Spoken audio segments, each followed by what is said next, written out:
दोस्तों, क्या आपने कभी ये सोचा है कि इंसान की सबसे बड़ी शक्ति कौन सी है? वो शक्ति जो उसे साधारण से असाधारण बना सकती है, जो उसकी चेतना को इतना सक्षम और तेज कर सकती है कि वो पूरी जिंदगी को ही एक नई दृष्टि से देखने लगता है। ये शक्ति ना मसल्स में है, ना किसी बाहरी साधन में, बल्कि वही ऊर्जा है जो अंदर हर पल जन्म ले रही है, हर पल बह रही है और हर पल बिखर भी रही है। जब यही ऊर्जा संरक्षित होती है, जब इसका दुरुपयोग रुकता है, तब जिंदगी में विशेष बदलाव आने लगते हैं। पर ये ब्रह्मचर्य का केवल 1% है। दुख की बात यह है कि लोग इस गहरे विज्ञान को अक्सर सिर्फ शारीरिक संयम तक सीमित रख देते हैं। इस सीमित समझ के कारण वो इस विशाल आंतरिक शक्ति से वंचित रह जाते हैं, जिसे प्राचीन ऋषियों ने जीवन का सार कहा है। ब्रह्मचर्य का अर्थ किसी भी प्रकार का दमन नहीं है, ये तो जीवन शक्ति का सही मार्गदर्शन है।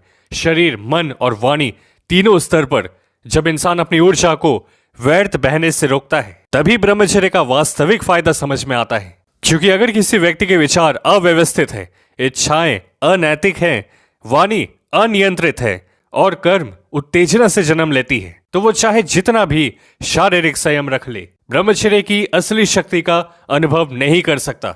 क्योंकि ऊर्जा सबसे पहले विचारों से नष्ट होती है, फिर वाणी से और फिर कर्म से।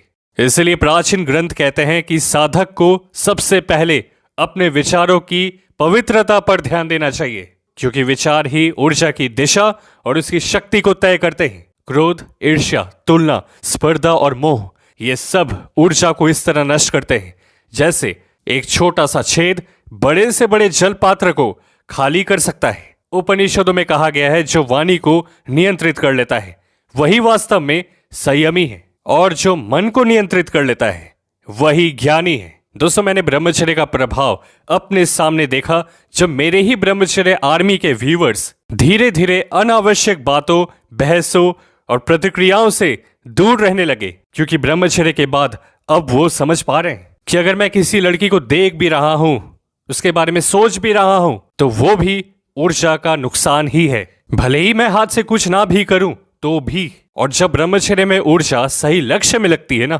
तो उसका प्रभाव साधक के पूरे व्यक्तित्व पर दिखने लगता है।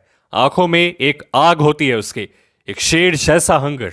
विचार इतने स्पष्ट कि आने वाले 1 साल में क्या क्या अचीव करना है उसे पता होता है। वॉइस में लोगों को इन्फ्लुएंस करने की काबिलियत बन जाती है और मुश्किल काम भी आसान हो जाते हैं। वो छोटी छोटी बातों पर विचलित नहीं होता और ना ही बाहरी परिस्थितियों से टूटता है। 1 साल ब्रह्मचर्य में एक लड़का अगर शुरुआत कर रहा है एक कमजोर, लाचार इंसान की तरह जो सब कुछ हार चुका है, तो जब वो इसे पूरा करेगा तो वो कमजोर, हारा हुआ इंसान भस्म हो जाएगा ब्रह्मचर्य की अग्नि में, और एक योद्धा, एक विनर के रूप में वो जन्म लेगा।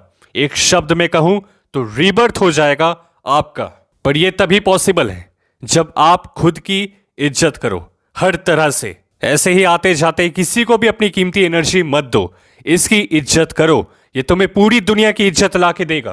अब जितने भी हमारे दोस्त ये वादा करते हैं, संभालोगे इस एनर्जी को अगले 1 साल तक, वो कमेंट में रेस्पेक्ट लिख दो, क्योंकि अब अपनी नजर में ऊपर उठने का वक्त आ गया है। ब्रह्मचर्य में बेस्ट किताब और एक बहुत ही इंपॉर्टेंट वीडियो का लिंक डिस्क्रिप्शन बॉक्स में आपके लिए दिया गया है। खुद पे ध्यान दो, दुनिया पर ध्यान देगी। मिलते हैं आपसे अगली वीडियो में।